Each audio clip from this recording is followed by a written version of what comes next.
안녕하세요, 여러분. 오늘은 사자성어 5월 동주, 와신상담, 토사구팽의 탄생지를 찾아가 보겠습니다. 그곳은 바로 중국 절강성과 강소성. 2500년 전 이곳에서 벌어진 치열한 역사 드라마 속으로 함께 떠나보시죠. 2003년 7월, 저장성 온주시에서 놀라운 일이 벌어졌습니다. 40대에 잘나가던 부시장 오민일이 갑자기 사표를 던진 겁니다. 장래가 촉망되던 고급 관리가 왜 이런 선택을 했을까요? 그의 말은 이렇습니다. 내 몸에 흐르는 저장 상인의 피를 거부할 수 없었다.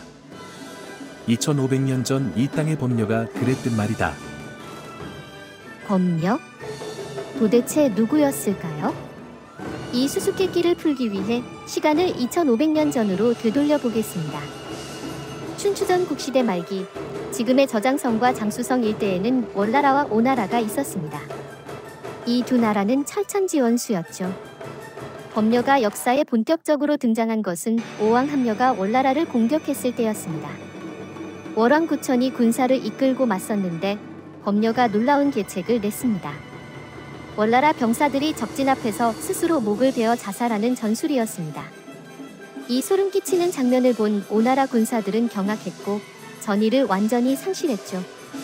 이 전투에서 월나라는 대승을 거두었고 오왕 함녀는 크게 다쳐 결국 죽고 말았습니다. 함녀는 임종을 앞두고 태자 부차에게 다짐하게 했습니다. 너는 구천이 내 아비를 죽인 것을 잊지 않을 수 있겠느냐? 어찌 감히 잊을 수 있겠습니까?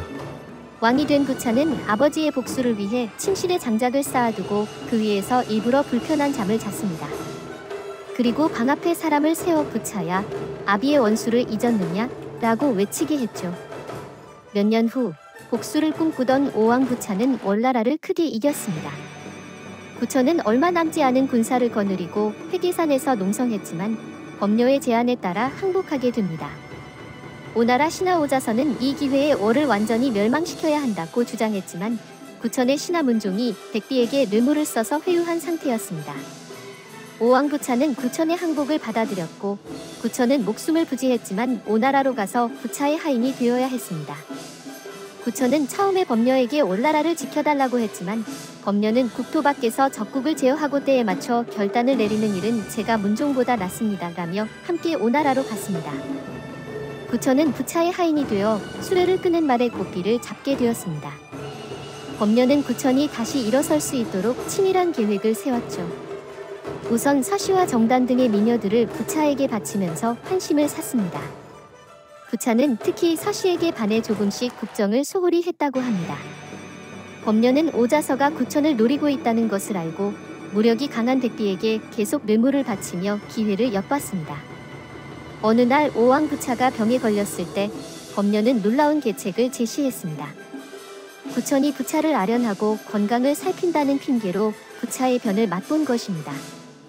구천은 병이 곧 나아서 완쾌할 것이라고 말하며 축하를 올렸습니다.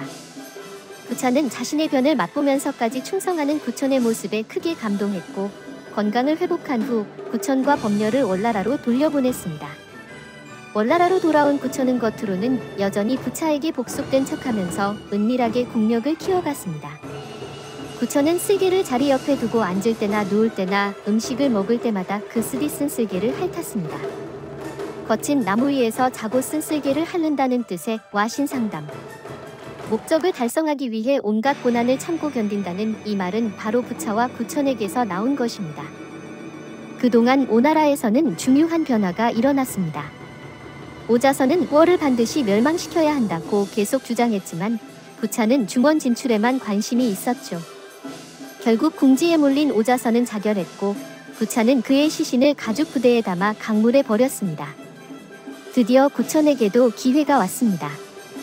오왕 부차가 중원에서 패권을 두고 다투는 사이 만반의 준비를 마친 월나라 군이 기습으로 오나라를 쳤습니다. 오나라군은 대패했고 부차는 이 소식이 새어나갈까 걱정해서 소식을 전하러 온 사자 7명의 목을 베어버렸습니다. 몇 년의 전투 끝에 오나라 도성이 월나라 군에게 완전히 포위되었습니다.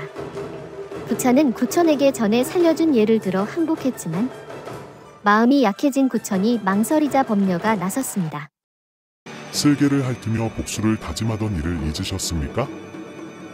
구천은 부차를 백호의 장으로 봉하겠다고 제안했습니다.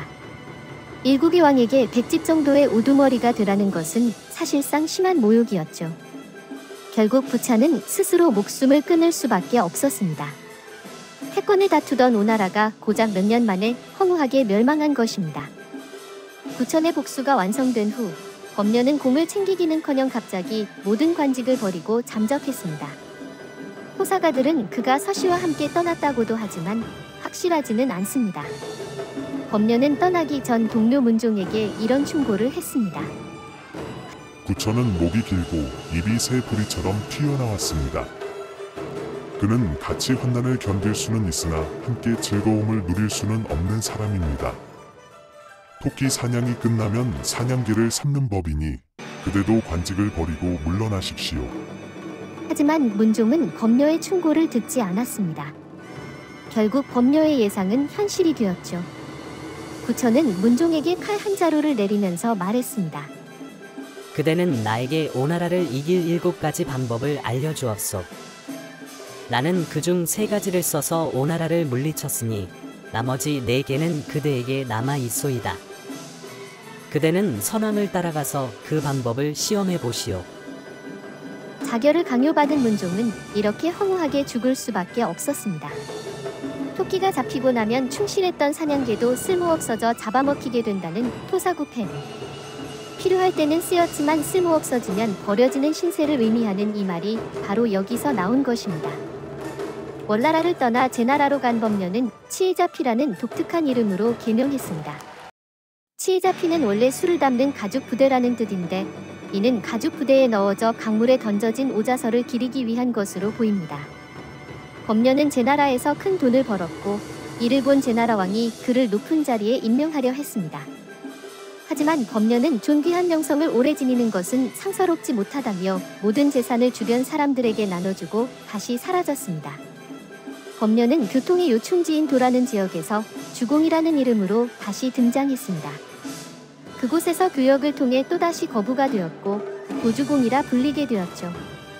그는 10%의 이익만 남긴다는 원칙을 철저히 지켜 도에서도 존경받았습니다.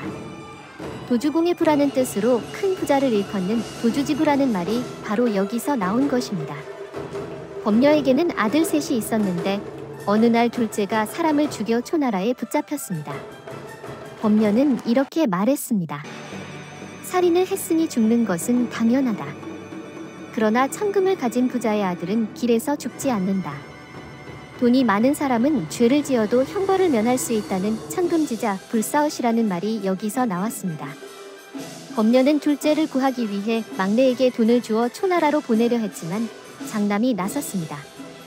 범녀는 하는 수 없이 장남을 보내면서 친구 장생에게 천금과 편지를 전하라고 했죠. 장생은 매우 청렴한 인물로 왕에게까지 존경받는 사람이었습니다. 그는 범녀의 돈을 받고 왕에게 사면령을 내리도록 했습니다. 하지만 장남은 장생의 말을 어기고 초나라를 떠나지 않았습니다. 사면령 소문을 듣고 돈이 아까와 장생을 다시 찾아갔죠. 모욕감을 느낀 장생은 즉시 입궐해서 사면령을 취소시켰고 결국 둘째 아들은 처형당했습니다. 장남이 동생의 시신을 가지고 돌아왔을 때 가족 모두 슬퍼했지만 범녀는 태연했습니다.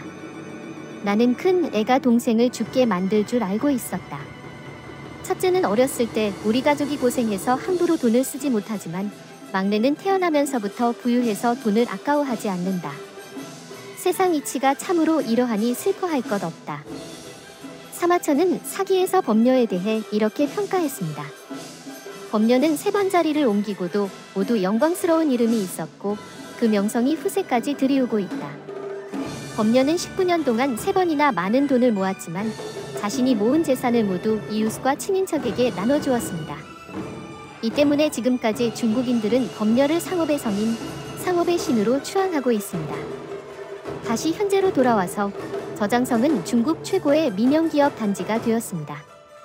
온저우, 항저우, 타이저우, 이우 등에 흩어진 25만여 개의 민영기업들이 바로 저장상인들의 작품입니다. 대표적인 저장상인 완샹그룹의 루관치오 회장은 저장 정신을 이렇게 설명합니다. 가장 좋은 것을 추구하지 않는다. 다만 가장 적합한 것을 찾을 뿐이다. 저장 상인들은 화려함보다는 실용성을 추구합니다. 일회용 라이터, 의류, 가죽, 안경 등 전통 제조업에 집중하면서도 규모의 경제 효과를 만들어내죠. 2500년 전 범녀가 보여준 탁월한 경제적 해안, 때를 아는 지혜, 그리고 과감한 선택. 그 정신이 현대 저장성에서 다시 꽃피우고 있습니다. 지금도 수많은 저장 청년들이 더 넓은 세계를 향해 화해의 바다로 뛰어들고 있습니다. 마치 범녀가 배를 타고 새로운 터전을 찾아 떠났던 것처럼 말이죠. 오늘 우리가 만난 사자성어를 다시 한번 정리해보죠. 와신상담, 복수를 위해 온갖 고난을 참아낸다. 토사구팽, 목적 달성 후 수단을 버린다. 도주지부, 범녀처럼 큰 부자. 천금지자 불사엇이, 돈 많은 자는 죽지 않는다. 다음 편에서는 오늘 이야기의 무대가 되었던 곳 중 하나인 소주를 돌아보며 오늘 이야기들을 돌이켜보겠습니다. 범녀가 남긴 말로 마무리하겠습니다. 세상에서 가장 어려운 것은 때를 아는 것이다. 때를 알면 언제 나아가고 언제 물러날지 알 수 있다.